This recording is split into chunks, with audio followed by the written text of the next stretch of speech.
नमस्कार, मी विशाल परदेशी. या बुलेटिनमध्ये आपलं सगळ्यांचं स्वागत. सुप्रभात. सुरुवात करूयात एकनाथ शिंदेंच्या दौऱ्याच्या बातमीने. मुख्यमंत्री एकनाथ शिंदे यांच्या 3 दिवसीय दौऱ्याला आज नाशिकपासून सुरुवात होते. नाशिककडे जाताना पडघा, शहापूर आणि इगतपुरी इथे शिंदे यांचं जोरदार स्वागत झालं आणि आज नाशिकमध्ये मुख्यमंत्र्यांची जिल्हाधिकारी आणि इतर वरिष्ठ अधिकाऱ्यांसोबत बैठक पार पडणार आहे आणि त्यानंतर त्यांची पत्रकार परिषद होईल. मालेगाव तालुक्यातील काही विकास कामांचं उद्घाटन देखील मुख्यमंत्र्यांच्या हस्ते होणार आहे. मुख्यमंत्र्यांचे समर्थक आमदार आणि माजी कृषी मंत्री दादा भुसे यांच्या मतदारसंघात जाहीर सभाही होणार आहे. मुख्यमंत्री एकनाथ शिंदे यांचं आज रात्री 1 वाजता काल 1 वाजता निफाड तालुक्यात त्यांचं स्वागत करण्यात आलं. रात्र झाल्यानं नियमानुसार मुख्यमंत्र्यांनी माईकवर भाषण देणं टाळलं.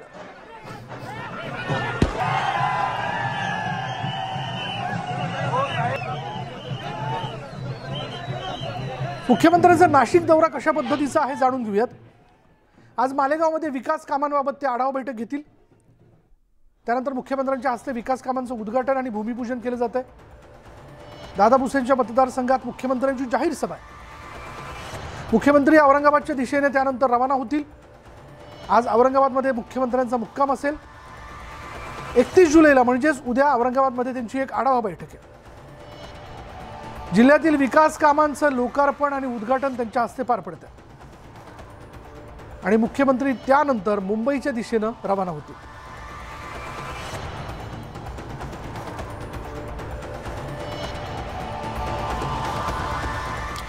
नाशिकनंतर मुख्यमंत्री औरंगाबादमध्ये येणार आहेत. मुख्यमंत्र्यांच्या दौऱ्याच्या पार्श्वभूमीवर औरंगाबादमध्ये पोलिसांचा कडक बंदोबस्त तैनात करण्यात आला आहे. मुख्यमंत्रीपदाची शपथ घेतल्यानंतर मुख्यमंत्री पहिल्यांदाच औरंगाबादच्या दौऱ्यावरती येतात आणि त्यासाठी 1200 पोलिसांचा फौजफाटा शहरात तैनात असणार आहे. 3 पोलीस आयुक्तांसह सहाय्यक आयुक्त, निरीक्षक, उपनिरीक्षक दर्जाचे अधिकारीही या बंदोबस्तात असतील. आज नाशिकचा दौरा आटपून मुख्यमंत्री औरंगाबादला रवाना होत आहेत आणि तिथेच ते मुक्कामी राहणार आहेत आणि उद्या ते शहराचा दौरा करतील.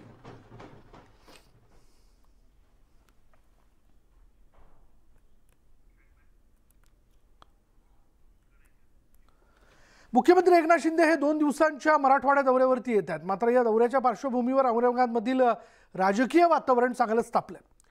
शिवसेना आणि शिंदे गटाकडून एकमेकांना आव्हान प्रति आव्हान दिलं जात आहे. औरंगाबाद शिवसेनेचा बालेकिल्ला अशी या शहराची ओळख. गेल्या 25 वर्षांपासून औरंगाबाद महानगरपालिकेमध्ये शिवसेनेची सत्ता आहे. तसंच 9 पैकी 6 शिवसेनेचे आमदार आहेत.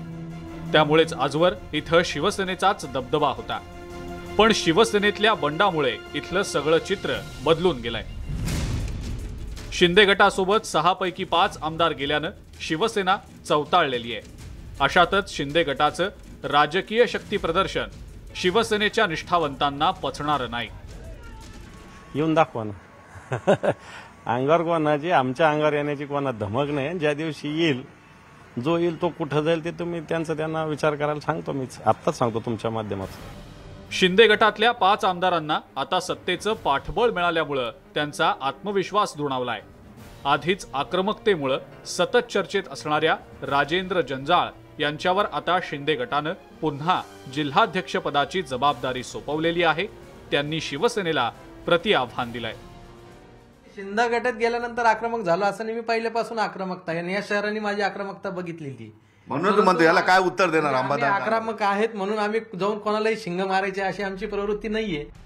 औरंगाबादच्या आजवरच्या राजकीय इतिहासात शिवसेनेला कुणीही आव्हान देण्याची हिंमत केलेली नव्हती. आता मात्र शिंदे गटानं शिवसेनेला प्रतिआव्हान दिलंय. त्यामुळे आगामी काळात या दोन्ही गटात संघर्षाची ठिणगी पडण्याची शक्यता वर्तवली जात आहे. व्हिडिओ जर्नलिस्ट महेश वाघसह सिद्धार्थ गोदाम, न्यूज 18 लोकमत, औरंगाबाद. शिवसेनेच्या स्थापनेनंतर सेनेला औरंगाबाद शहरातून मोठा पाठिंबा मिळाला होता आणि त्यामुळेच औरंगाबाद हा सेनेचा गड मानला जातोय. मात्र शिंदेंच्या बंडामुळे राजकीय समीकरण बदललं असून मराठवाड्याच्या राजकारणावर त्याचा परिणाम पाहायला मिळणार आहे.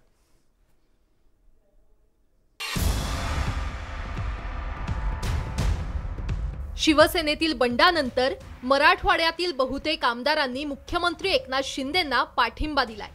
त्यामुळे मराठवाड्यात सेनेला मोठं खिंडार पडलंय. एकट्या औरंगाबाद जिल्ह्यातून 6 पैकी 5 आमदार हे शिंदे गटात सामील झाल्यामुळे औरंगाबादमधील सेनेच्या अस्तित्वाचा प्रश्न निर्माण झालाय आणि म्हणूनच सेनेनं पक्षाच्या पुनर्बांधणीला सुरुवात केली आहे.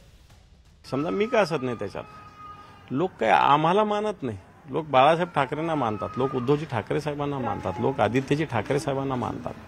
आणि म्हणून आम्ही असं समजायची गरज नाही की लोक आमच्या मागे, लोक हे शिवसेनेमागे असतात. मराठवाड्यात शिवसेनेचे एकूण 13 आमदार आहेत. त्यापैकी 10 आमदार शिंदे गटासोबत आहेत.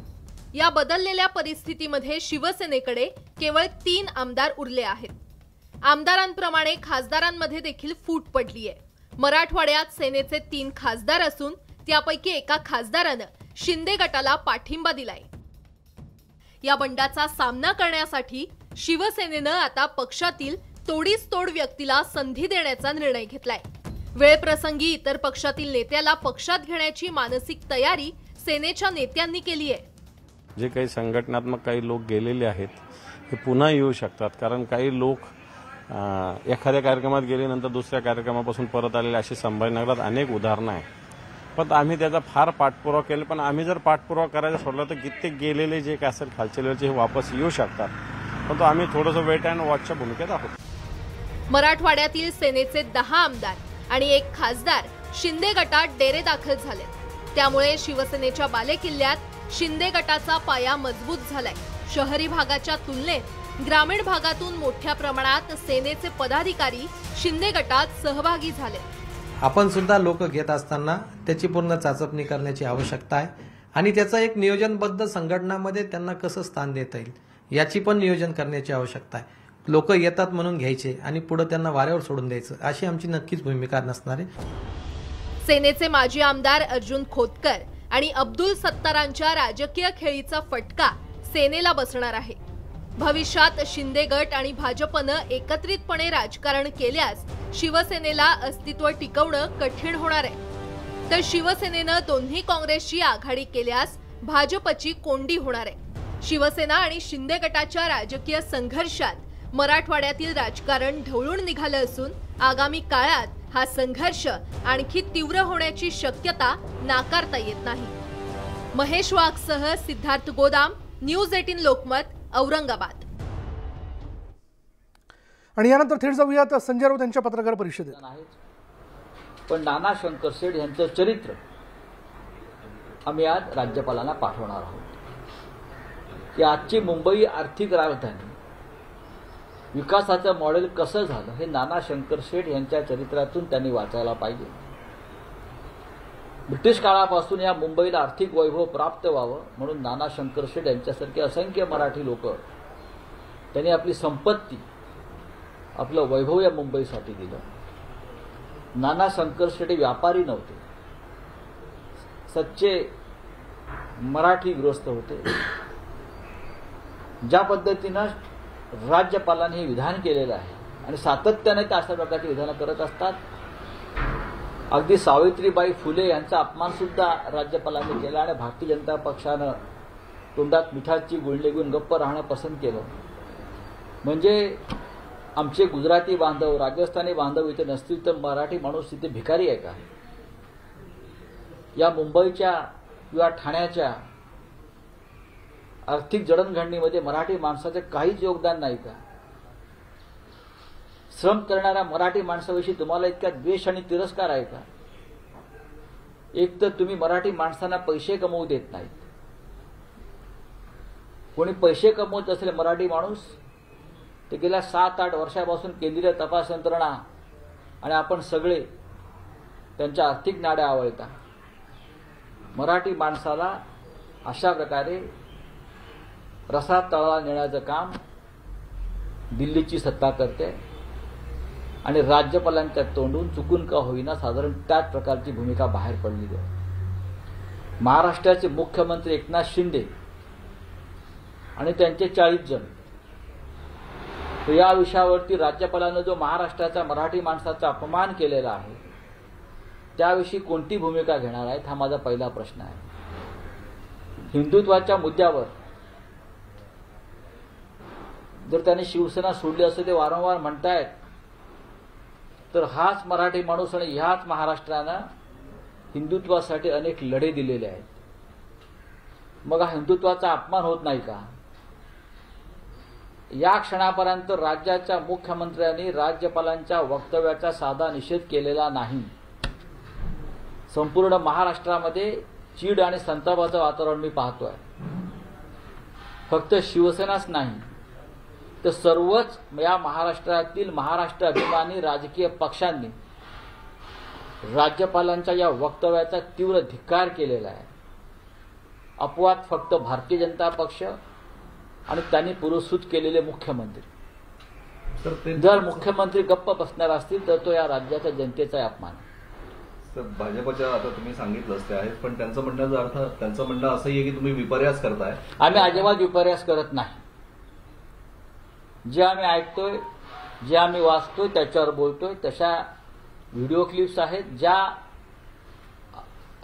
बॉडी लँग्वेजमध्ये राज्यपाल बोलत होते. आपण पाहिलं असेल की त्यांनी मराठी माणसाला अक्षरशः तुच्छ लेखण्याचा प्रयत्न केलेला आहे. या मुंबईतल्या गुजराती आणि राजस्थानी बांधवांना सुद्धा राज्यपालांचंही वक्तव्य आवडलेलं नाही. आम्ही इथे सगळे गुण्यागोविंदाने नांदतो आणि राहतो.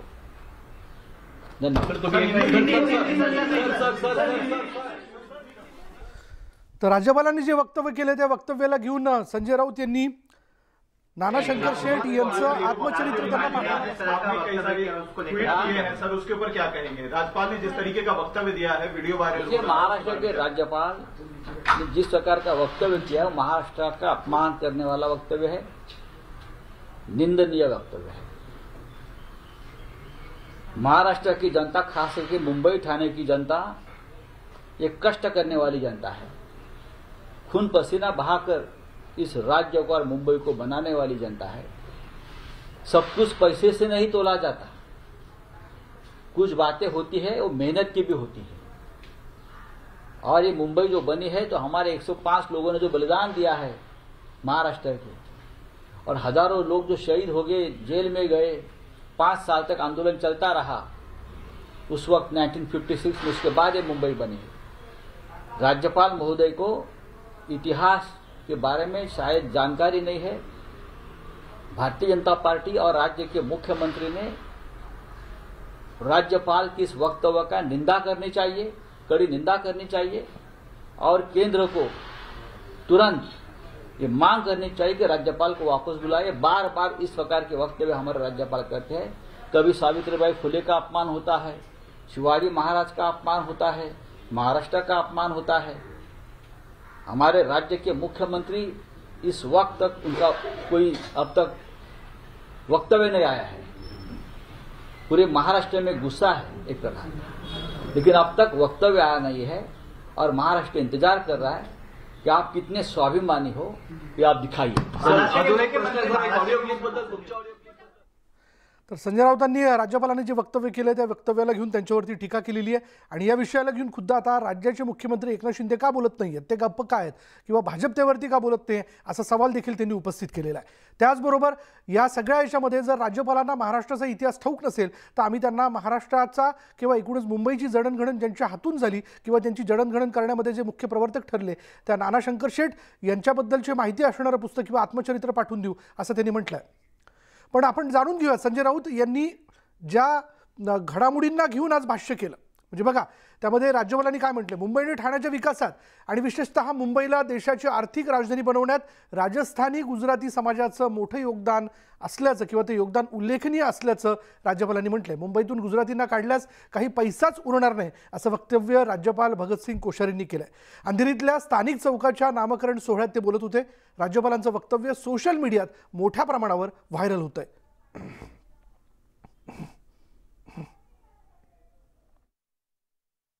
कभी कभी मैं यहाँ लोगों से कहता हूँ महाराष्ट्र में कि भाई महाराष्ट्र में विशेष करके मुंबई ठाणे यहाँ से गुजरातियों को निकाल दो और राजस्थानियों को निकाल दो तो तुम्हारे यहाँ कोई पैसे बचेगा ही नहीं. ये राजधानी जो है जो कहलाती है आर्थिक राजधानी कहलाएगी नहीं. महाराष्ट्र में विशेष करके तर आपण पाहिलं राज्यपालांनी काय म्हटलेलं आहे. राज्यपालांनी थेट भाष्य केलेलं आहे की मुंबई आणि ठाण्याच्या विकासात आणि विशेषतः मुंबईला देशाची आर्थिक राजधानी बनवण्यात राजस्थानी गुजराती समाजाचं योगदान उल्लेखनीय आहे.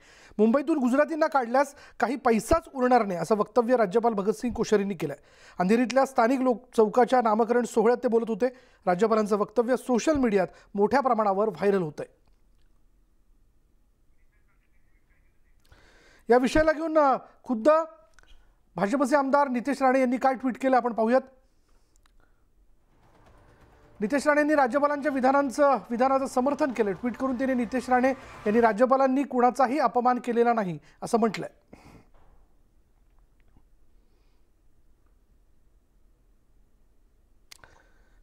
तर या विषयाला घेऊन आता प्रतिक्रिया अपेक्षित आहेत आणि आता भाजपचे आमदार नितेश राणे खुद्द आपल्याबरोबर आहेत फोन लाईनवरती. त्यांच्याशी आपण बोलूयात. नितेश राणेजी, राज्यपालांनी जे वक्तव्य केलं त्यात तुम्हाला काही गैर वाटत नाही? मी स्वतः त्या कार्यक्रमामध्ये होतो.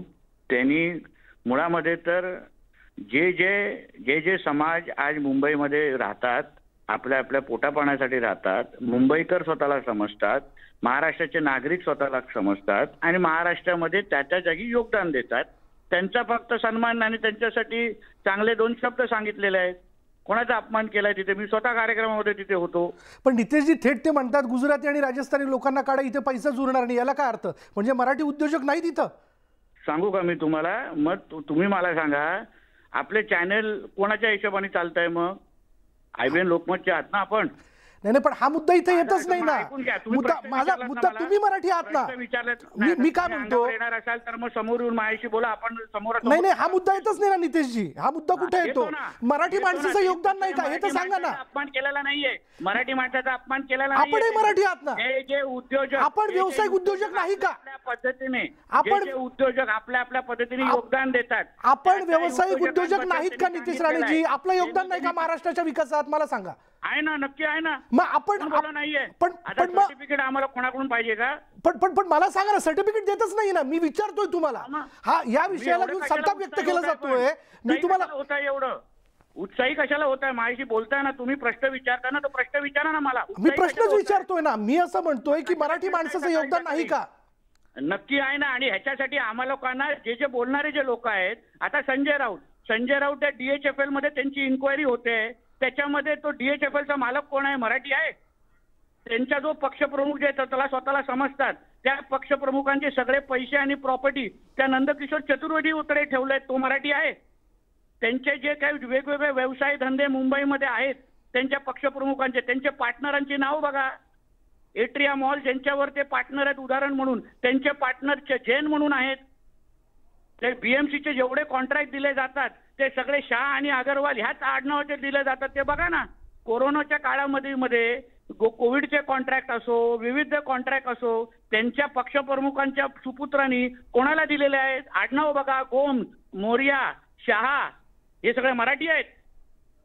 जे बोलणारे आज सकाळपासून जे नेते आहेत त्यांनी आपल्या आपल्या व्यवसायासाठी कोणाची मदत घेतलेली आहे?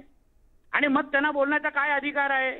बरं, मुळामध्ये प्रत्येक समाजाला त्या पद्धतीने इथे ज्यांनी मुंबईमध्ये योगदान दिले ते स्वतःला महाराष्ट्राचे नागरिक आणि मुंबईकरच समजतात. नितेश राणेजी ऐका ना. मारवाडी स्वतःला समजत नाही. बरं नितेश राणेजी, आपण स्वतः एक लोकप्रतिनिधी आहात. चला आपण लोकप्रतिनिधी असणं किंवा हे सगळं असणं बाजूला ठेवून मराठी माणूस म्हणून विचार करू. हुतात्मा स्मारकाबद्दल तुम्हालाही श्रद्धा आहे, तुम्हालाही आदर आहे, मला देखील अभिमान आहे. पण मग या वक्तव्यातनं जे शहीद झाले, ज्यांनी महाराष्ट्राची निर्मिती केली, त्यांचा अपमान आहे असं तुम्हाला वाटत नाही का? आपण कसं आहे ते तुम्ही मला सांगा ना. ते आर्थिक, आज आपले मुंबई एक आर्थिक राजनीती, तुम्ही शांती देतो, आर्थिक राजधानी आहे. आपल्या मुंबईमध्ये विविध पद्धतीचे समाजाचे लोक आलेले होते. त्यांनी विविध पद्धतीने आपले व्यवसाय उभे केले. नोकरी देताना मराठी माणसालाच नोकऱ्या दिल्या, जशा तुम्हाला आणि मला मिळालेल्या आहेत. तसं सगळ्या जणांनी मराठी उद्योजकांनी पण आपल्या पद्धतीने, किर्लोस्कर आहे, विविध असंख्य लोक आहेत ज्यांनी आपल्या आपल्या पद्धतीने केलेलं आहे. मग माझं म्हणणं आहे की राज्यपाल महोदयांनी त्या कार्यक्रमामध्ये आपल्या पद्धतीने अगर त्या समाजाचं जे योगदान आहे, कुठलं दुसऱ्या समाजाचं योगदान त्यांनी नाकारलं नाहीये, पण त्या समाजाने जे मुंबईमध्ये दिलेलं योगदान आहे ते फक्त मोजमापन केलेलं आहे, तेवढाच विषय केलेला आहे. अपमान कुठे केलेला आहे? मी स्वतः त्या कार्यक्रमावर होतो. मी भाषण देताना मराठीमध्ये केलं भाषण. तिथे माझं भाषण काढून बघा. पण नितेश उगाच काहीतरी मोठं करायचं आणि सकाळपासून हे जे नेते मंडळी जे बोलतायत हे मला आश्चर्य वाटतं. तुम्ही सगळेजण आपल्या व्यवसाय धंद्यासाठी गुजराती मारवाडी बरोबर घेतात, तेव्हा त्या लोकांना कोण वाईट वाटत नाही. आणि आता फक्त प्रतिक्रिया देताना असा आव आणायचा जसं काय त्या लोकांना ओळखतच नाही. धन्यवाद आमच्याशी बोलल्याबद्दल. आपण राज्यपालांच्या वक्तव्याशी सहमत असल्याचं मत आपण व्यक्त केलेलं आहे आणि आपण बघतोय आता या वक्तव्यावरनं राजकीय वर्तुळात वेगवेगळ्या प्रतिक्रिया येताना दिसत आहेत.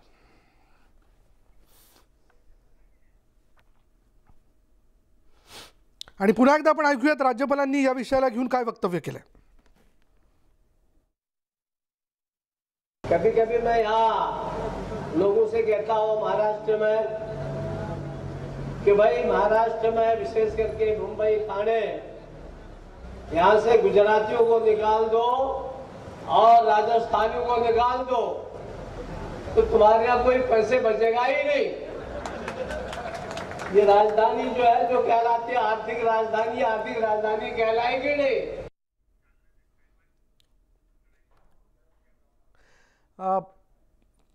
यानंतर आपण बघूयात एक महत्त्वाची बातमी आहे ती जालन्यावरून येताना थेट दिसते आणि ती बातमी अशी की जालन्यातील शिवसेना नेते अर्जुन खोतकर शिंदे गटात जाण्याच्या जोरदार चर्चा सुरू आहेत आणि या पार्श्वभूमीवर खोतकर थोड्याच वेळात आपली भूमिका स्पष्ट करण्याची शक्यता आहे. एकनाथ शिंदे यांची भेट घेतल्यापासून माझ्याकडे संशयानं पाहिलं जात आहे, मात्र माझी भूमिका माझ्या लोकांमध्ये आल्यावरच स्पष्ट करेन असं खोतकरांनी सांगितलं. ते काल जालन्यात दाखल झालेत. सकाळी 11 वाजता ते आपली भूमिका सर्वांसमोर मांडतील, म्हणजे बरोबर 1 तासाने ते आपली भूमिका जी आहे ते स्पष्ट करणार आहेत.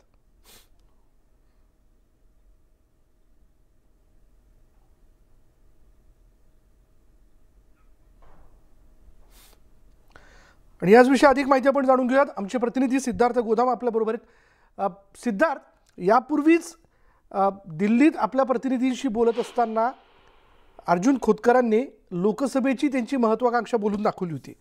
अर्थात जर शिवसेना गटात ते जातात तर ती महत्त्वाकांक्षा पूर्ण होऊ शकते, कारण आता शिवसेना काय भाजपबरोबर नाही. शिंदे गटात ते राहत आहेत तर पुन्हा रावसाहेब दानवेंना समजून सांगणं अवघड आहे. असे अनेक मुद्दे जे याच्यामध्ये म्हणजे गणित यातलं जटिल करताना दिसतात. पण एकूण काय अंदाज येतोय की अर्जुन खोतकरांचा कल कोणत्या बाजूने? विशाल, आपल्याला माहित आहे की हा सस्पेन्स स्वतः अर्जुन खोतकरांनी तयार केलेला आहे, कारण शिंदे गटाची भेट त्यांनी घेतली आणि त्या ठिकाणी भाजपच्या वरिष्ठ नेत्यांच्या सुद्धा त्यांनी दिल्लीमध्ये भेट घेतलेल्या आहेत. मात्र या सगळ्या सविस्तर भेटी होऊन सुद्धा काल औरंगाबादला विमानतळावर उतरल्यानंतर त्यांनी न्यूज 18 लोकमतशी बोलताना स्पष्ट केलेलं की मी माझी भूमिका जालन्यात गेल्यानंतरच बोलेल. आणि ते काल सायंकाळी जालन्यात बोललेले त्यांनी जाहीर केलेलं की ते 11 वाजता पत्रकार परिषद घेऊन आपली सगळी भूमिका मांडतील.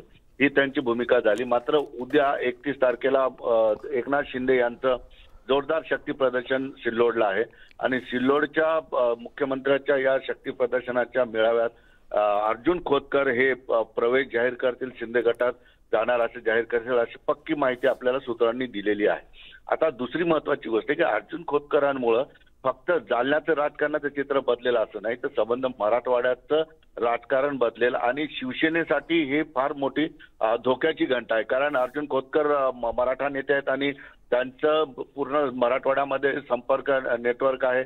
आणि दुसरी महत्वाची गोष्ट की जालना आणि औरंगाबादचं राजकारण पूर्णपणे फिरून बसेल अर्जुन खोतकरांनी जर शिंदे गटामध्ये प्रवेश केला. कारण जालना लोकसभा मतदारसंघ हा औरंगाबादचा काही भाग, सिल्लोडचा पूर्ण मतदारसंघ हा मिळून लोकसभा मतदारसंघ आहे. त्यामुळं अर्जुन खोतकर जर शिंदे गटामध्ये गेले तर एकंदरीतच जसं तुम्ही आधी बोललात की रावसाहेब दानवे हे लोकसभा सोडत असतील तर अर्जुन खोतकर शिंदे गटात जातील आणि शिंदे गटाच्या तर्फे ते लोकसभेचे उमेदवार असतील. या सगळ्या आपल्या अंदाज आखाडे आहेत. मात्र एकंदरीतच आज अर्जुन खोतकरांनी जर समजा शिंदे गटात जाण्याची घोषणा केली तर समजायचं की रावसाहेब दानवे यांनी एक पाऊल मागे घेतलेलं आहे आणि रावसाहेब दानवे सहजासहजी पाऊल मागे घेणार नाहीत तर दिल्लीतल्या वरिष्ठ लोकांची भेटीगाठी घेण्यामागचा हा एकमेव उद्देश आहे की मोठ्या नेत्यांनी सांगितल्यानंतरच रावसाहेब दानवे हे माघार घेऊ शकतात. मग रावसाहेब दानवे यांनी माघार घेतल्यावरच पुढचं राजकारण सोपवलं अर्जुन खोतकरांचं. मात्र नेमकं काय गणित झालेली आहेत, काय बोलणी झालेली आहे, कशावर कॉम्प्रोमाइज झालेलं आहे हे अजून सुद्धा सस्पेन्स आहे. त्यामुळे अर्जुन खोतकरांची आता काही वेळातच होणारी पत्रकार परिषद ही अत्यंत महत्वाची आहे. विशाल, धन्यवाद सिद्धार्थ या सगळ्या माहितीबद्दल. त्यामुळे थोड्या वेळात होणाऱ्या या पत्रकार परिषदेत म्हणजे बरोबर 11 वाजता 11 ते 11:15 दरम्यान अर्जुन खोतकरांची जालन्यातनं पत्रकार परिषद सुरू होईल आणि त्यातनं ते आपली भूमिका स्पष्ट करतील की ते शिवसेनेत आहेत की शिंदे गटात जात आहेत. पण या सगळ्या ह्याच्यात अर्जुन खोतकर हे जालन्यातील सेनेचे आक्रमक नेते म्हणून ओळखले जातात हे आपल्याला सगळ्यांनाच माहिती आहे. पण त्यांनी आपली राजकीय भूमिका अद्यापही स्पष्ट केलेली नाहीये. मात्र खोतकर शिंदे गटात गेल्यास त्याचा शिवसेनेला मोठा फटका बसणार आहे. मराठवाड्यातील वजनदार नेते अशी ओळख असलेले अर्जुन खोतकर सध्या चांगलेच चर्चेत आलेत. शिवसेनेतील बंडानंतर बदललेल्या राजकीय परिस्थितीत खोतकर कोणता निर्णय घेणार याविषयी अनेक तर्कवितर्क लावले जात आहेत. खोतकरांना आपल्या बाजूने वळवण्याचा प्रयत्न शिंदे गटाकडून केला जातोय. खोतकर सर आमच्याबरोबर पहिल्यापासूनच मोठे नेते आहेत अगोदरपासून आणि जेवढे लोक जोडले जातील या सगळ्या प्रक्रियेमध्ये ते चांगलं आहे. गेल्या वेळेस ते आमदार होते, त्याचबरोबर मंत्री देखील होते आणि एक चांगला चेहरा जो आहे हा शिवसेनेचा एक आक्रमक चेहरा म्हणून खोतकर साहेबांकडे पाहिलं जातं. अर्जुन खोतकर विरुद्ध रावसाहेब दानवे हा जालना जिल्ह्यातील राजकीय संघर्ष तसा जुनाच आहे. मात्र नव्या राजकीय समीकरणात खोतकरांनी अद्यापही आपले पत्ते काही उघड केले नाहीत. त्यामागचं राजकारण म्हणजे शिंदे गटानं भाजपशी युती केली असून खोतकरांना भाजपकडून राजकीय कमिटमेंटची तर अपेक्षा नाही ना, अशी राजकीय वर्तुळामध्ये चर्चा सुरू आहे. 4 वेळा विधानसभा निवडणूक जिंकलेल्या खोतकरांची नजर आता केंद्रीय रेल्वे राज्यमंत्री रावसाहेब दानवेंच्या जालना लोकसभा मतदारसंघावर आहे. सांगितलं त्या दिवशीच किंवा मी त्यांना सांगितलं की आता मला लढून द्या तुम्ही लोकसभा. मी त्यांनी तिथंच सांगितलं. त्यामुळे तर सत्ता साहेब आमच्या सोबत येतात. आम्ही ठरवू म्हणजे जालन्याची लोकसभा तुम्ही लढणार. आता ते ठरते. हे मित्र मंडळी कशासाठी असतात, हे मित्रमंडळी ठरवतील ना. नुकतंच मुख्यमंत्री एकनाथ शिंदेंच्या उपस्थितीत अर्जुन खोतकरांनी रावसाहेब दानवेंची भेट घेतली होती. या भेटीत खोतकरांशी असलेले आपले राजकीय वाद मिटल्याचा दावा दानवेंनी केला होता. अर्जुन खोतकर हे जालना जिल्ह्यातील शिवसेनेचे वजनदार नेते म्हणून ओळखले जातात. गेल्या 3 दशकाहून अधिक काळ त्यांचा जिल्ह्याच्या राजकारणावरती चांगलाच दबदबा आहे. 1990 मध्ये ते पहिल्यांदा आमदार म्हणून निवडून आले. पुढे 1995 मध्ये त्यांनी दुसऱ्यांदा विधानसभेची निवडणूक जिंकली. या काळात त्यांना मंत्रिपदाची संधी सुद्धा मिळाली. मात्र 1999 मध्ये त्यांना विधानसभा निवडणुकीमध्ये पराभव पत्करावा लागला. पण 2004 मध्ये ते पुन्हा एकदा आमदार झाले. त्यानंतर 2009 मध्ये झालेल्या विधानसभा निवडणुकीत त्यांना पराभवाचा सामना करावा लागला. तर 2014 मध्ये त्यांनी विजय खेचून आणला आणि फडणवीस सरकारमध्ये मंत्रीपद पटकावलं. मात्र 2019च्या विधानसभा निवडणुकीत त्यांना पुन्हा एकदा पराभूत व्हावं लागलं होतं. जसं मागं आम्ही एकत्र काम केलं तसं आपण पुढच्याही काळामध्ये काम करू. शिंदे साहेबांनी साखर आणली, माझ्या हातात दिली, मी त्यांच्या तोंडात टाकली, त्यांनी माझ्या तोंडात टाकली आणि आमचे वाद काहीही नाही तसे पाहिले तर राजकारणामध्ये थोडेफार वाद होत असतात. राजकारणामध्ये कधी काय होईल याचा काहीच नेम नाही. त्यामुळे अर्जुन खोतकर कोणता राजकीय निर्णय घेणार याकडे अवघ्या मराठवाड्याचं लक्ष लागून राहिलंय. Bureau report, news 18 Lokmat. Satara नगरपालिकेच्या निवडणुका जवळ आल्यानं राजकारण जोरात पेटलंय. खासदार उदयनराजे भोसले आणि आमदार शिवेंद्रराजे भोसले यांच्यात आरोप प्रत्यारोपांच्या फैरी सुरू झाल्यात.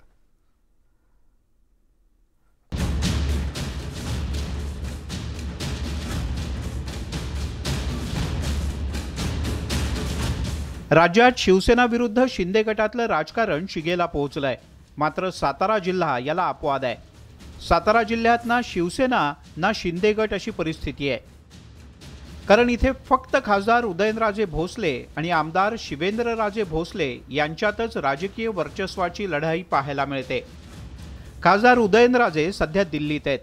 विकास कामांसाठी उदयनराजे वेगवेगळ्या मंत्र्यांच्या भेटी घेत आहेत. भेटीची सर्व माहिती फेसबुकच्या माध्यमातून उदयनराजे शेअर करत असतात. त्यावर आमदार शिवेंद्रराजे भोसले यांनी निशाणा साधलाय. शेकडो कोटींचा निधी आणल्याचे आकडे पेपरमध्ये छापून आणले जातात, पण खरंच किती निधी आणला असा प्रश्न शिवेंद्रराजे यांनी उपस्थित केलाय. विकास पुरुष आहात तर लोकसभा निवडणुकीत पराभव करून जनतेनं भरीव विकासाची पोचपावती दिली का असा जिव्हारी लागणारा सवाल शिवेंद्रराजे यांनी उपस्थित केलाय। केंद्र सरकारकडनं किती निधी आला हे पण त्यांनी जरा सांगावं सातारा नगरपालिकेला। या उलट राज्य सरकारकडनं किती आला, आमदार म्हणून मी काम करतो, सातारचं प्रतिनिधित्व करतो विधानसभेमध्ये किंवा राज्य सरकारमध्ये, त्यांनी त्यांच्या यांनी जाहीर करावं की बुवा राज्य सरकारकडनं किती निधी आला आणि केंद्र सरकारकडनं किती आला। शिवेंद्रराजे यांनी विचारलेल्या प्रश्नाला तशाच शब्दात उदयनराजेंनी पत्रकाच्या माध्यमातून उत्तर दिलंय। अजिंक्यतारा सहकारी बँक मर्ज करण्यासाठी स्थापन केली होती का, असा थेट प्रश्न उदयनराजे यांनी उपस्थित केलाय। पण या आरोपात कोणतंही तथ्य नसल्याचा दावा शिवेंद्रराजे यांचा आहे। बोलायला काय नाही म्हटलं, तुम्ही मागं काय झालं तुमचं ते बघा, आमचं हे बघा, हे असलंय बोगसपण आहे, नौटंकी आहे सारखी सगळी, बाकी काही नाही, सांगण्यासारखं काही नाही। आणि जे काय आहे ते नुसतं नाटक करायचं आणि हे करायचं, बाकी यांच्याकडे काही सांगण्यासारखं नाही। सातारा जिल्ह्यातलं राजकारण खासदार उदयनराजे भोसले आणि आमदार शिवेंद्रराजे भोसले यांच्याच भोवती फिरतं आणि जेव्हा निवडणुका जवळ येतात त्यावेळेला हे राजकारण शिगेला पोहोचलेलं असतं। आगामी नगरपालिका निवडणूक सुद्धा त्याला अपवाद नसल्याचं स्पष्ट झालंय। किरण मोहिते, न्यूज 18 लोकमत, सातारा। आणि यानंतर इथे वेळ झाली का ब्रेकची। ब्रेक घेऊयात, पहा फक्त न्यूज 18 लोकमत।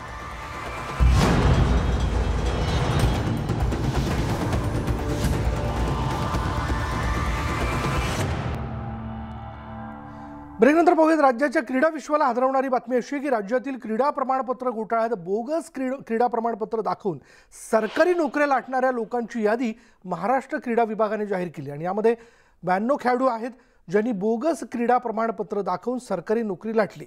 क्रीडा विभागाच्या प्रमाणपत्र पडताळणीत हे प्रमाणपत्र खोटं ठरलंय आणि या नावांची यादी महाराष्ट्राच्या क्रीडा विभागाने त्यांच्या संकेतस्थळावर टाकली आहे।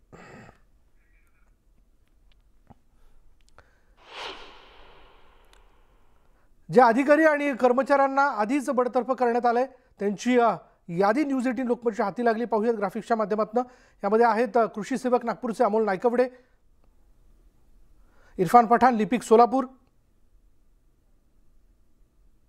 दीपक दुनगाहू पोलीस शिपाई मुंबई, राजेंद्र राठोड पोलीस शिपाई मुंबई, अरुण जाधव पोलीस शिपाई मुंबई, महादेव घोडके लिपिक पुणे, दत्ता दुधाटे कृषी सहाय्यक अकोला। आणि याचबद्दल आपण बोलणार आहोत आमचे प्रतिनिधी तुषार कोहळे आत्ता क्षणाला आपल्या बरोबर आहेत। तुषार, म्हणजे हे आत्ताचं नसावं, हे गेल्या काही वर्षापासून सुरू आहे की बोगस प्रमाणपत्र जे ती क्रीडा खेळाची ती सादर करून नोकऱ्या मिळवण्यात आल्या आणि बरं ही लोक राजरोसपणे या सगळ्याच्यात काम करत होती, पण ही बाब ज्यावेळेस आता समोर येते तर हे एवढ्यावरच मर्यादित आहे असं म्हणायचं का? नाही, एवढ्यावर मर्यादित आहे असं म्हणता येणार नाही। ही फक्त मागच्या 15 वर्षातली यादी आहे आणि काही मोजक्या लोकांची यादी आहे। हा आकडा यापेक्षा देखील जास्त आहे। असं बोललं जातं की साधारण 1500च्या घरामध्ये असे सरकारी नोकऱ्यांमध्ये काम करणारे अधिकारी कर्मचारी आहे ज्यांनी बोगस क्रीडा प्रमाणपत्र जोडून नोकरी मिळवली। म्हणजे आपल्याला माहिती आहे की 5% सरकारी नोकऱ्यांमध्ये क्रीडा विभागासाठी किंवा क्रीडा प्रमाणपत्र असणाऱ्या लोकांना आरक्षण आहे, त्याचाच फायदा घेऊन त्या लोकांनी नोकऱ्या मिळवल्या होत्या। महत्त्वाची गोष्ट की तुम्ही जर का बघितलं तर एकूण 109 बोगस कर्मचाऱ्यांनी अधिकाऱ्यांनी खोटी प्रमाणपत्र घेऊन नोकरी मिळवल्याचं सिद्ध झालं। त्यातल्या 17 लोकांना नोकरीमधनं बडतर्फ करण्याच्या देखील सूचना करण्यात आलेल्या आहेत। तर 92 आणखी असे कर्मचारी आहे, अधिकारी आहे ज्यांच्यावर बडतर्फीची कारवाई कधी पण होऊ शकते। महत्त्वाची गोष्ट की क्लास 1 पासून तर क्लास 4 पर्यंतचे सर्व लोकांचा यामध्ये समावेश आहे। मध्ये पोलीस अधीक्षक पदापर्यंत म्हणजे सुपर क्लास 1 पोस्ट पर्यंतचे लोक आहेत ज्यांनी बोगस क्रीडा प्रमाणपत्र देऊन सरकारी नोकरी मिळवली। आणि महत्त्वाची गोष्ट की काही धक्कादायक खुलासे देखील यामध्ये आले। जे खेळ महाराष्ट्रामध्ये होत नाही, आईस स्केटिंग सारखे खेळ,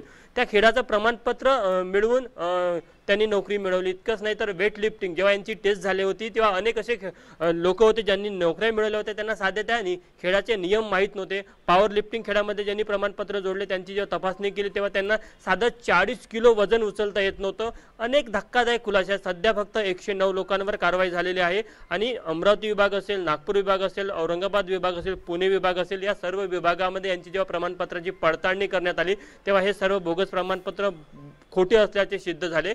त्यानंतर आता आणखी ही यादी वाढण्याची शक्यता आहे, कारण की मागच्या 2 वर्षापासून सातत्याने या संपूर्ण प्रकरणाचा तपास पोलीस करत होते आणि वेगवेगळ्या ठिकाणी कारवाई देखील झाली होती। नागपूरमध्ये देखील या संदर्भात 3-4 लोकांना अटक करण्यात आलेली होती, त्यांच्यावर देखील गुन्हे दाखल करण्यात आले। अनेक गुन्हे वेगवेगळ्या शहरामध्ये दाखल झालेले आहे। तर ह्या घोटाळ्याची व्याप्ती खूप मोठी आहे, ही सुरुवात आहे। ही यादी आणखी वाढण्याची शक्यता आहे आणि अनेक super class 1, class 1, class 2, class 3, class 4 दर्जाचे जे अधिकारी असेल, कर्मचारी असेल, हे सर्व अधिकारी आता रडारवर आहे। धन्यवाद तुषार या सगळ्या माहितीबद्दल। त्यामुळे जसं तुषारने आपल्याला सांगितलं की हे एवढ्यापुरताच मर्यादित नाही, आता आणखीनही काही लोक अशाच पद्धतीने खेळ प्रकारातील बोगस प्रमाणपत्र लावून त्यांनी ज्या नोकऱ्यांमधल्या जागा आहेत, ज्या स्पेशली विशेषतः खेळाडूंसाठी राखीव असतात, त्या लाटलेल्या आहेत। पुढे पाहूयात, कोल्हापूर जिल्ह्यात आरोग्य कर्मचाऱ्यांच्या सतर्कतेमुळे महिलांच्या आरोग्य तपासणीचा बनाव करणाऱ्या बोगस डॉक्टरचा पर्दाफाश झाला। या भामट्याला चोप देऊन पोलिसांच्या स्वाधीन करण्यात आलं। दरम्यान अनेक महिलांना या विकृतापासून वाचवणाऱ्या आरोग्य कर्मचाऱ्यांचं कौतुक केलं जात आहे।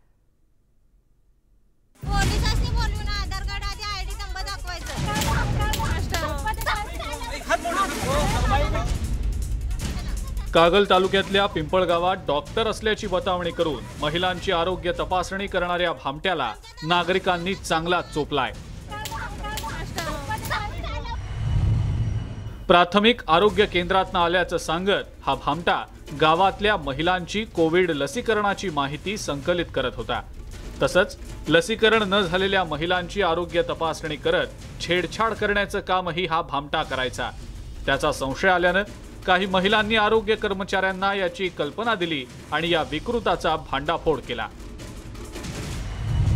आरोग्य सेविका अर्चना सरनाईक, आशा कर्मचारी माधुरी पाटील, दीपाली आकुर्डे आणि संगीता गुरव यांनी तत्काळ धाव घेत या भामट्याचा बनाव उघड केला।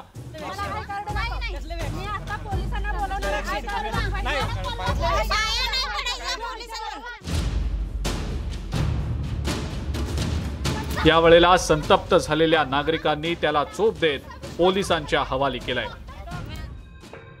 दरम्यान आरोग्य कर्मचाऱ्यांच्या या सतर्कतेची नोंद जिल्हा प्रशासनानंही घेतलेली आहे। कुणी जर अशी कृत्य करत असेल तर त्याची तक्रार करण्याचं आवाहन जिल्हा आरोग्य अधिकाऱ्यांनी केलेलं आहे। जर कुणी सर्वे करत असतील किंवा कुणी काही पैशाचा आमिष दाखवत असतील किंवा अशा पद्धतीनं आरोग्य तपासणीसाठी बोलवत असतील तर निश्चितपणे त्याची खातरजमा करावी आणि मगच त्यांना आपल्या गावामध्ये किंवा आपल्या कार्यक्षेत्रात त्यांना परवानगी द्यावी, अन्यथा बिलकुल त्यांना परवानगी देऊ नये।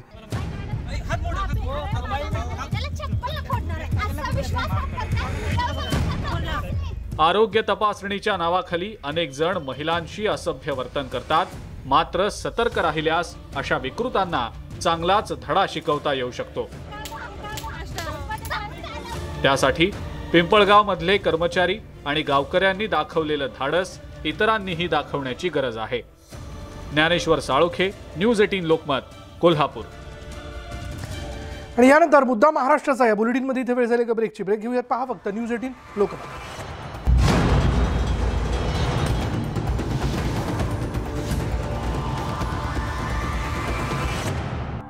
आणि ब्रेकनंतर थेट जाऊयात शिंदे गटाचे आमदार सुहास कांदे पत्रकारांशी बोलतात तिथे। यावेळेस ती मागणी केली होती, त्याच्यानंतर आतापर्यंत प्रत्येक मुख्यमंत्र्याकडे याची मागणी होते, परंतु हा निर्णय शेवटी आदरणीय मुख्यमंत्र्यांच्या हातात आहे, मंत्रिमंडळाच्या हातात आहे, त्यामुळे ते आदरणीय शिंदे साहेबच ठरवतील असं मला वाटतं। काल भगतसिंग कोश्यारी एका उद्घाटनाच्या कार्यक्रमाला गेले होते, त्या ठिकाणी जो फलक लावण्यात आला होता त्यामध्ये सुधीरभाऊ मुनगंटीवार यांना कॅबिनेट मंत्री असा उल्लेख त्या ठिकाणी करण्यात आला।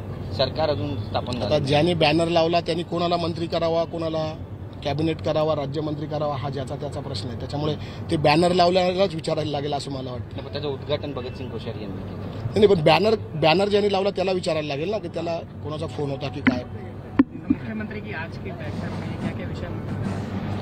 मुख्यमंत्री जी की आज की बैठक में आज की विभागीय आयुक्त की बैठक है, जो कि सब जिला अधिकारी, ऑफिसर, महसूल के रहेंगे, पुलिस, सब वो आएंगे और जो भी छोटे मोटे जो प्रॉब्लम है विभागीय के 4 जिले के, नंदुरबार, धुळा, जळगाव और नासिक के, उसमें चर्चा हो जाएगी। महाराष्ट्राला काय काय मिळेल? एकनाथ शिंदे आता मालेगावमध्ये आलेले आहेत, तुमच्याही जे मतदारसंघामध्ये? आत्तापर्यंत महाराष्ट्राला भेटलं नाही ते महाराष्ट्राला भेटेल. आदरणीय मुख्यमंत्री एकनाथजी शिंदे आणि आदरणीय उपमुख्यमंत्री देवेंद्रजी फडणवीस झाल्यामुळे आत्तापर्यंतच्या मला असं वाटतं की ह्या दोघांचं सरकार याची इतिहासामध्ये सुवर्ण अक्षराने नोंद होईल असं हे सरकार होईल असं मला वाटतं. मुख्यमंत्री उद्धव ठाकरे जेव्हा होते त्यावेळी त्यांनी मुख्यमंत्रीपदाचा राजीनामा देत असताना सांगितलं होतं की मी विधान परिषदेचा देखील राजीनामा देणार आहे आणि देत आहोत, परंतु अद्याप 2 महिने उलटले तरी देखील राजीनामा दिला नाही. त्यांचा हा पर्सनल विषय आहे.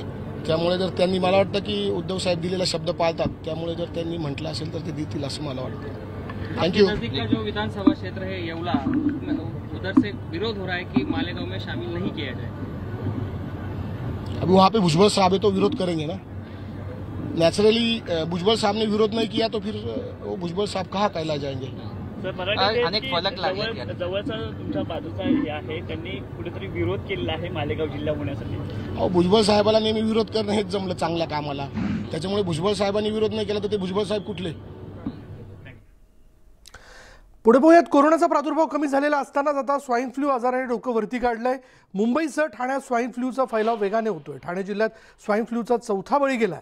अंबरनाथमध्ये एका रुग्णाचा मृत्यू झाल्याने मृतांची संख्या 4 वर गेली आहे. मुंबईत आठवडाभरात स्वाईन फ्लूची रुग्णसंख्या 5 पट तर ठाण्यात 3 दिवसात दुप्पट रुग्ण नोंद झाली आहे. ठाण्यात आजच्या घडीला स्वाईन फ्लूच्या रुग्णांची संख्या 66 वर गेली असून येत्या काळात ही संख्या आणखी वाढण्याची शक्यता आहे.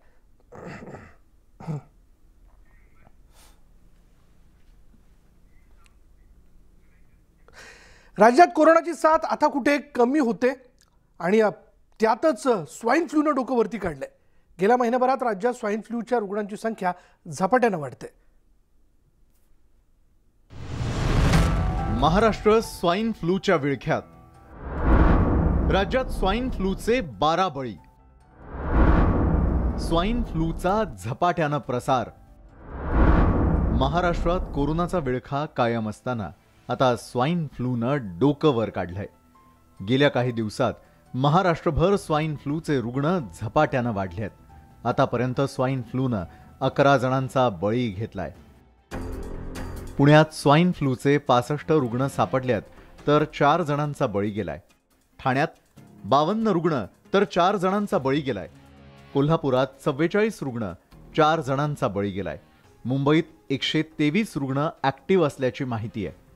स्वाईन फ्लू पासून बचावासाठी काही खबरदारी घेण्याच्या सूचना तज्ज्ञांनी केल्यात. खोकताना किंवा शिंकताना रुमालाचा वापर करा. हात वारंवार स्वच्छ धुवा. डोळे, नाक, तोंडाला वारंवार स्पर्श करू नका. गर्दीच्या ठिकाणी जाणं टाळा. लक्षणं आढळल्यास त्वरित डॉक्टरांकडे जाण्याचा सल्ला देण्यात आलाय. जर तुम्ही कोरोना प्रतिबंधक खबरदारी घेत असाल तर चांगलंच असल्याचं सांगण्यात आलंय. आता कोविड आणि स्वाईन फ्लू हे दोन्हीही आजार बऱ्यापैकी एकसारखे आहेत आणि त्याच्यामुळे त्यांची लक्षणं, त्यांचा प्रसाराचा मार्ग आणि हे आजार होऊ नये म्हणून घ्यावयाची काळजी याच्यामध्ये खूप सारखेपणा आहे. स्वाईन फ्लूचे रुग्ण महानगरांमध्ये मोठ्या प्रमाणात आढळत आहेत तर ग्रामीण भागातल्या रुग्णांचाही स्वाईननं बळी गेलाय.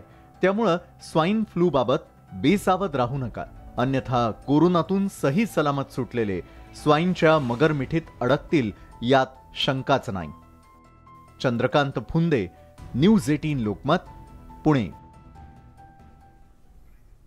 आणि यानंतर एक ब्रेकिंग न्यूज अशी आहे की उद्धव ठाकरेंची 1 वाजता पत्रकार परिषद पार पडते आणि या पत्रकार परिषदेमध्ये नेमका आज उद्धव ठाकरे काय बोलणार याबद्दल सगळ्यांच्या मनात उत्सुकता आहे. आपण बघतोय सध्याच्या राजकीय घडामोडीवरती जर आपण बघितलं तर अजूनही शिंदे सरकार स्थापन होऊन आता महिना लोटत आला तरी सरकार होऊ शकलेलं नाहीये. या मुद्द्याला घेऊन ते भाष्य काही करतायत का. आणि शिवाय सध्याला राज्यपाल भगतसिंग कोश्यारी यांनी जे वक्तव्य केले त्याही विषयाला घेऊन आज ते बोलतायत का. कारण संजय राऊत यांनी आज सकाळी त्या विषयाला घेऊन टीका केलेली आहे. असे अनेक वेगवेगळे मुद्दे ज्याला घेऊन आज उद्धव ठाकरे नेमकं काय भाष्य करतात किंवा त्यांच्या पत्रकार परिषदेत ते काय सांगतात हे बघणं फार महत्त्वाचं ठरणार आहे. पण तुर्तास तरी आपण बघतोय आता क्षणाची महत्त्वाची बातमी अशी आहे की उद्धव ठाकरे बरोबर 1 वाजता पत्रकार परिषद घेत आहेत. याबद्दल अधिक माहिती आपण जाणून घेऊयात. आमचे प्रतिनिधी उदय जाधव आपल्याबरोबर आहेत. उदय, काय माहिती याबद्दल? शिवसेना पक्षप्रमुख उद्धव ठाकरे आज दुपारी 1 वाजता मातोश्री निवासस्थानी महत्वाची पत्रकार परिषद घेणार आहेत. या पत्रकार परिषदेमध्ये राज्यपाल भगतसिंग कोश्यारी यांनी काल जे वक्तव्य केलेलं आहे त्या संदर्भात ते प्रतिक्रिया देणार असल्याचे सांगण्यात येत आहे। कालच राज्यपाल भगतसिंग कोश्यारी यांनी मुंबई संदर्भात एक वक्तव्य केलेलं आहे की देशाची आर्थिक राजधानी मुंबई आहे आणि या मुंबईमध्ये आर्थिक राजधानीमध्ये तिला जे काही बळ दिलेलं आहे किंवा या मुंबईमध्ये जो काही पैसा आलेला आहे तो गुजराती आणि राजस्थानी लोकांमुळे आलेला आहे। जर ते लोक या शहरातून निघून गेले तर मुंबईमध्ये पैसा राहणार नाही। एक प्रकारे मुंबईतल्या मराठी भाषिक लोकांना एक प्रकारे दुखावणारं आणि त्यांना आव्हान देणारं वक्तव्य जे आहे राज्यपाल भगतसिंग कोश्यारी यांनी केलेलं आहे। त्यामुळे साहजिकच शिवसेना संतप्त झालेली आहे। त्यामुळे स्वतः शिवसेना पक्षप्रमुख उद्धव ठाकरे हे स्वतः पत्रकार परिषद घेऊन याचा निषेध व्यक्त करणार आहे आणि त्या संदर्भात काही संतप्त प्रतिक्रिया जी आहेत ती देखील त्या वेळेला व्यक्त करतील। धन्यवाद उदय या सगळ्या तपशिलाबद्दल। बरोबर 1 वाजता उद्धव ठाकरेंची पत्रकार परिषद पार पडते। बघूयात उद्धव ठाकरे आज कोणकोणत्या मुद्द्याला घेऊन भाष्य करतात।